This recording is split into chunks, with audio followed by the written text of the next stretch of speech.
নমস্কার বন্ধুরা, welcome to my channel. আজকে বানাবো দারুণ স্বাদের একটা নাস্তার রেসিপি, আর যেটা বানাতে কিন্তু খুব বেশি টাইম লাগে না। হাতে 10 মিনিট টাইম থাকলে এই রেসিপিটা বানানো যায়, আর খেতে তো দুর্দান্ত স্বাদের হয়। যে কোনো টাইমে এটা বানিয়ে খেতে পারবেন। তো একটা লাইক দিয়ে সম্পূর্ণ রেসিপিটা দেখার অনুরোধ রইল। প্রথমেই এখানে নিয়ে নিয়েছি আমি এখানে আটা নিয়েছি। এটা গমের আটা, আপনারা চাইলে ময়দা দিয়েও করতে পারেন। দিয়ে দিচ্ছি এখানে স্বাদ মতো লবণ, দিয়েছি এখানে 2 চামচ চিনি, আর দিয়েছি এখানে বড় চামচের 2 চামচ মতো রিফাইন তেল, আর দিয়েছি এখানে কিছুটা পরিমাণ কালো জিরে। এবারে সব কিছুকে ভালো করে একসাথে মেখে নেব। তারপর এখানে অল্প অল্প জল দিয়ে আটাটাকে মেখে নেব ভালো করে। আটাটা কিন্তু খুব বেশি পাতলাও করা চলবে না, আর খুব বেশি একেবারে শক্তও রাখা চলবে না। মিডিয়াম করে আমি এটাকে মেখে নেব। তো দেখতেই পাচ্ছেন আটাটা আমার মাখানো হয়ে গেছে। এবারে এটা ঢেকে দিয়ে আমি রেখে দেব সাইডে। 10 থেকে 15 মিনিট মতো এটা রেখে দিলেই হবে। এদিকে একটা কড়া বসিয়ে দিয়ে দিচ্ছি এখানে কিছুটা পরিমাণ সরষের তেল। গ্যাসের ফ্লেমটা এখানে মিডিয়াম রেখে দিয়ে দিচ্ছি এখানে পেঁয়াজ কুচি। একটা বড় সাইজের পেঁয়াজ নিয়েছি। পেঁয়াজটা ভালো করে লাল করে ভেজে নিয়েছি। পেঁয়াজটা ভাজা হলে দিয়ে দিচ্ছি এখানে টমেটো কুচি, আর দিয়ে দেবো এখানে আদা রসুন বাটা। এবারে পেঁয়াজ আর আদা রসুন বাটাটাকে ভালো করে ভেজে নেব। সবকিছু একসাথে ভালো করে এখানে ভেজে নিতে হবে। একটু ভালো করে ভেজে নিয়ে দিয়ে দিচ্ছি এখানে স্বাদ মতো লবণ।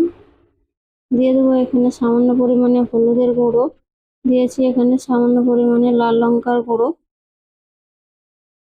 এবার মশলাটাকে একটু মিশিয়ে নিয়ে তারপর দিয়ে দেবো এখানে অল্প করে জল। জল দিয়ে ভালো করে মিশিয়ে নিয়ে মশলাটাকে আমি কষিয়ে নেব। মশলাটা কষানো হয়ে গেছে। এবারে দিয়ে দিচ্ছি এখানে আগে থেকে সিদ্ধ করে রাখা চিকেনটাকে ছোট ছোট করে কেটে আমি আগেই লবণ আর হলুদ দিয়ে একটু সিদ্ধ করে নিয়েছিলাম। তারপর এটাকে ভালো করে কষিয়ে নিয়েছি মশলার সাথে। জলটা প্রায় শুকিয়েই এসেছে। মশলাটাও কিন্তু একেবারে কষানো হয়ে গেছে। চিকেনটা ভালো করে কষানো হয়ে গেলে এবারে দিয়ে দেবো আমি এর মধ্যে আগে থেকে সিদ্ধ করে রাখা আলু। এবারে আলু আর চিকেনটাকে ভালো করে মশলার সাথে ভাজা ভাজা করে নেব। এর মধ্যে যাতে না একেবারে একটুও জল থাকে, আর একটু মাখো মাখো টাইপের হয়, সেই রকম আমি করে নেব। দেখতেই পাচ্ছেন এখানে আমি 3-4 মিনিট মতো আলু আর চিকেনটাকে ভালো করে মশলার সাথে ভেজে নিয়েছি।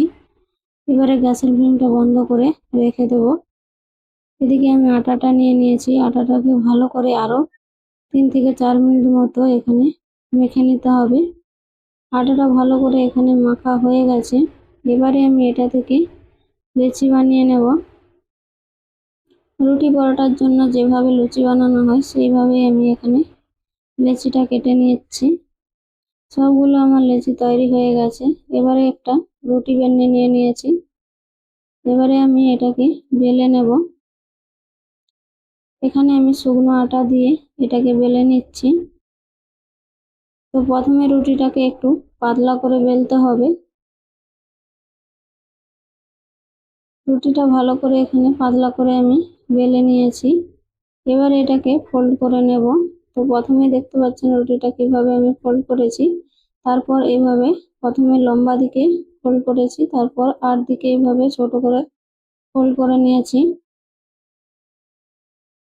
আবারও আমি এবারে রুটিটাকে আবারও বেলে নেব 4 কোনা করে। আপনারা চাইলে গোল করেও বেলতে পারেন, যেমন খুশি রুটিটা বেললেই হবে। তো আমি এখানে 4 কোনা করে রুটিটা বেলে নিচ্ছি। এবারে রুটিটা কিন্তু খুব বেশি পাতলা করা চলবে না, একটু মিডিয়াম রাখতে হবে। আর পুরো রুটিটাই যেমন পুরো সমান থাকে, কোথাও পাতলা কোথাও মোটা যেন না হয়। রুটিটা পুরো সমান করার চেষ্টা করবেন, তাহলে নাস্তাটা খেতে আর বানাতে কিন্তু অনেকটাই সুবিধা হবে। রুটিটা আমি বানিয়ে একটা সাইডে রেখে দিয়েছি। তো আমি আবারও একটা সেম পদ্ধতিতে রুটি বানিয়ে নিয়েছি। তারপর সেই রুটির উপরে এইভাবে জল লাগিয়ে নিচ্ছি ব্রাশের সাহায্যে। তারপর যে পুরটা বানিয়ে রেখেছিলাম সেই পুরটা আমি এই রুটির উপরে এইভাবে দিয়ে দেবো সমান করে। তো আমি এখানে একটা রুটি থেকে 4টা নাস্তাই বানাচ্ছি। আপনারা চাইলে এখানে আরো ছোট ছোট সাইজ করে বানাতে পারেন। আমি একটু বড় সাইজ করে বেশি করে পুর দিয়ে বানাচ্ছি যাতে এটা খেতে আরো ভালো হয়। পুরটা আমার দেয়া হয়ে গেছে। এবারে যে আগে থেকে একটা রুটি বানিয়ে রেখেছিলাম সেই রুটিটা উপর থেকে এইভাবে দিয়ে দেব। তারপর 4 সাইড থেকে ভালো করে হাতের সাহায্যে এইভাবে টিপে টিপে মুখটা ভালো করে সিল করে নিতে হবে। ভিতরে যে হাওয়া বাতাসটা থাকে সেই বাতাসটা কিন্তু এইভাবে বের করে দিতে হবে প্রথমে। তারপর মাঝখান থেকেও আমি এইভাবে ভালো করে হাতের সাহায্যে চিপে দেব যাতে করে মুখটা ভালোভাবে সিল হয়ে যায়। তো দেখেই বুঝতে পারছেন কিভাবে করে নিয়েছি। এবারে একটা চাকুর সাহায্যে আমি 4 কোণে কেটে নেব। দেখেই বুঝতে পারছেন কিভাবে আমি কেটেছি। 4 কোণটা সমান করে কেটে নিয়েছি। তো এইভাবে সবগুলো আমি তৈরি করে নেব। তো একটু হাতের সাহায্যে তুলে নিয়ে এবারে আমি আরো একটু ভালোভাবে মুখটা সিল করে নিচ্ছি টিপে টিপে, যাতে তেলে দিলে কোনো রকম ভাবে খুলে না যায়। জল থাকার কারণে কিন্তু ভালোভাবেই চিপকে যাচ্ছে, এর মধ্যে কিন্তু আর খুলে যাওয়ার কোনো সম্ভাবনা থাকবে না। এইভাবে সবগুলো আমি বানিয়ে নেব। এদিকে একটা কড়া বসিয়ে আগে থেকে দিয়ে দিয়েছিলাম এখানে রিফাইন তেল। তো তেলটা হালকা গরম হলে আমি নাস্তাগুলো দিয়ে দেব। আমি দুটোই দিয়ে এখানে ভাজা করছি। আপনারা চাইলে বেশি পরিমাণে তেল দিয়েও বেশি বেশি করে ভেজে নিতে পারেন। তো আমি এখানে দুটো দিয়েছি। এবারে একটা সাইড হলে আরো এক সাইড উল্টে পাল্টে ভালো করে এবারে ভেজে নেব। গ্যাসের ফ্লেমটা এখানে মিডিয়াম করে ভেজে নিতে হবে। আর উঠানোর সময় কিন্তু গ্যাসের ফ্লেমটা একটু হাই করে দেবেন, তাহলে এর মধ্যে কিন্তু কোনো রকম তেল থাকবে না। তো আমার ভাজা হয়ে গেছে, দেখেই বুঝতে পারছেন কালারটা কত সুন্দর হয়েছে।